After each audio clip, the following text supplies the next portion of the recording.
Psychiatrists on social media are drawing attention to what they call eggshell parenting and the harmful impact it can have on children. It happens when parents have unstable moods and frequent outbursts, causing their kids to walk on eggshells around them. Stephanie Wijkstrom from the Counseling and Wellness Center of Pittsburgh is back in the studio to share her thoughts on the parenting style. Thank you so much for joining us. Always a pleasure. You know, there are always these new terms that come around, and they may be something that we've actually seen or heard of before. I know we talked about almond parents before, almond moms. But what is this eggshell parenting? Yeah, so that specific term was new to me as well. Clinically, we call it something different. Really, you're being parented by somebody who has a mental health disorder, most commonly borderline personality disorder, narcissistic personality disorder, as well as a range of other disorders.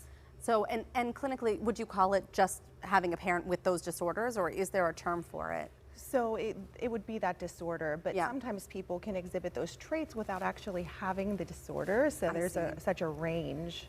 So when you're a parent and you turn to them as the authority in the house and a mentor and a guide and someone who is supposed to love and care for you, how do you approach this, especially if you're a young child, if you have a parent who's exhibiting these kinds of behaviors? Yeah, so that's so tough because often children do not even recognize this abuse for what it is.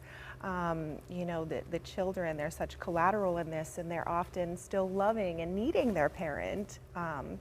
And you know, the sad part is that kids, they learn to not love themselves as they're being parented that way. And how does that happen? How does that get transferred in that way to kids? Yeah, so trust is developed, your nervous system is developed in childhood, and all of these things are really being, you know, sidetracked with this sort of abusive behavior.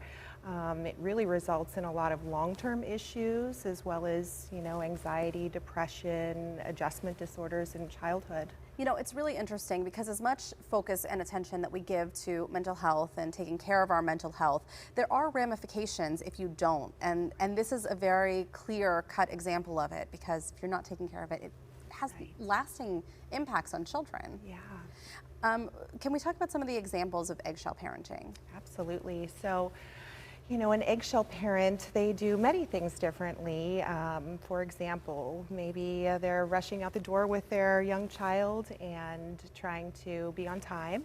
And maybe the child is playing or running or not paying attention, and they are just triggered. They're triggered by so many things, and they will criticize, blame, you know, really become escalated. And that dysregulation is what courses through a lot of their pathology. So, you know, they might say a lot of things and say it in a really big voice that can become quite scary.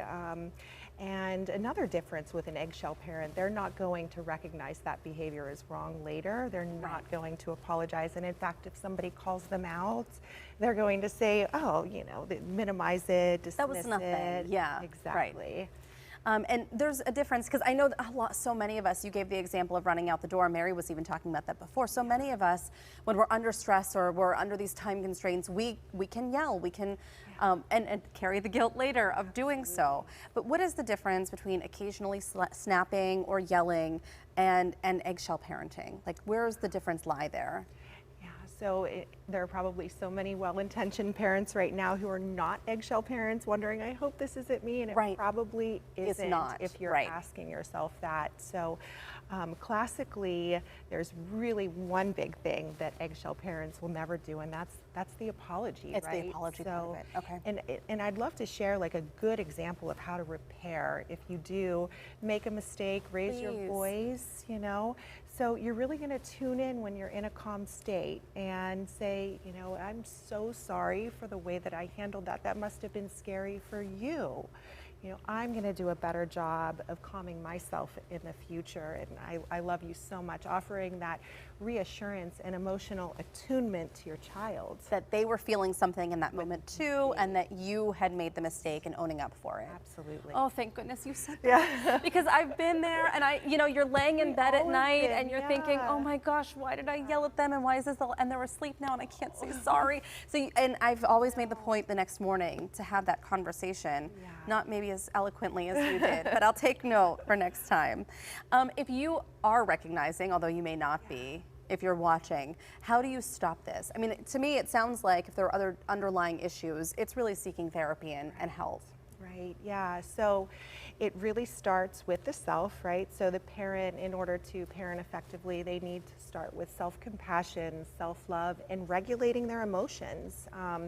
So if you think the person who has this a personality disorder, they are suffering, right? Yeah. It doesn't feel good to walk around with that kind of circuitry that's being tripped all the time. Right. So learning how to navigate that and become more balanced in conflict is so important. And in fact, at the Counseling and Wellness Center of Pittsburgh, we're doing something called the Nervous System Reset Challenge. It starts Wonderful. this Saturday, and it's absolutely free. Anybody can sign up if you just go to nervoussystemresetchallenge.com.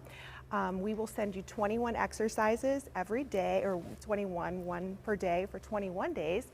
And that'll help you to really, any person will benefit, not just personality disorder. Not just people who are falling into this category. Well, that's fantastic. And we'll make sure to get the link to everybody at home, put it on our website, just in case people want more information. Thank you so much, Stephanie. Pleasure. Really Thank good you, Heather. conversation.